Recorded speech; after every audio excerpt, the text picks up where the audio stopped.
she wrote words that neither he nor she will ever forget. Why didn't somebody do something?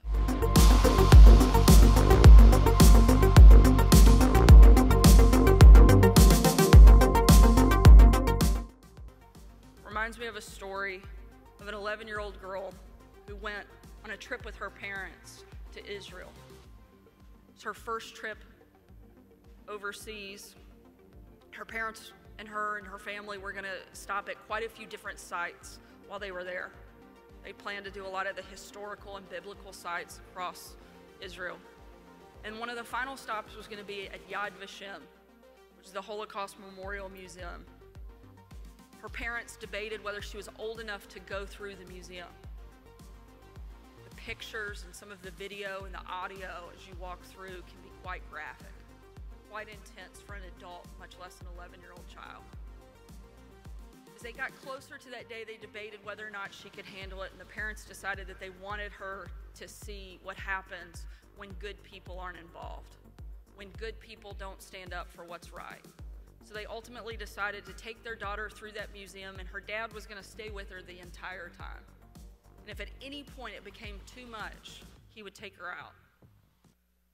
As they walked through, he stood by her side, the father not really looking at the display, but constantly watching his daughter, wondering if she got it, wondering if it was too much for her. As they went through and she looked at the pictures of shoes taken literally off of the feet of children, piled up. As she looked at the photos of the bodies stacked one on top of another, she didn't speak. She looked at each photo. They went to the next room where they heard the voices from Holocaust survivors explaining in graphic detail the awful and horrific experience that they had gone through. She still didn't speak. The father continued watching the daughter, wondering, what's going on? Have we ruined her? Have we put too much on her? Have we asked her to understand too much too soon?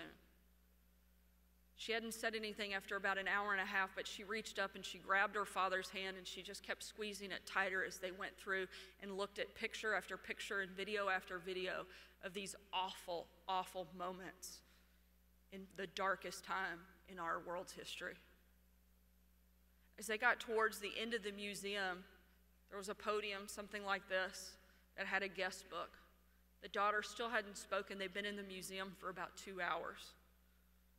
They got to the end, and at that podium, there was the guest book where you put your name and your address, and there was a comment section.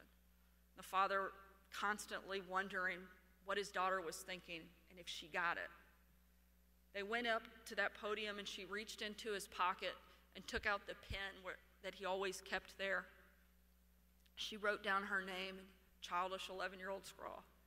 As he looked over her shoulder, he watched to see if she would write anything in the comments, wondering if she understood why he had wanted her to be there in the first place.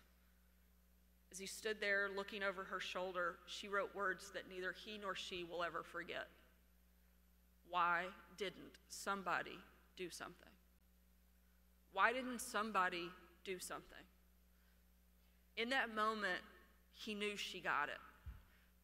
This 11-year-old girl got what some of the greatest thinkers and leaders didn't understand.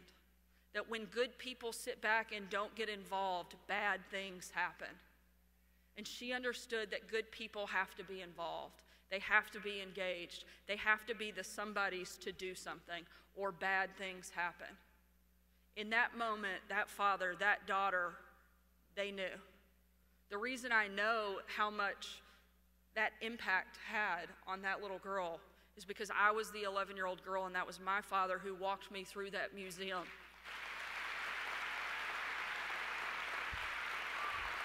And I'll never forget what happens when good people don't get involved, when as a country we don't stand up for what's right, when as people of faith and people who believe in something don't do what's right. We have to always be the somebodies who do something.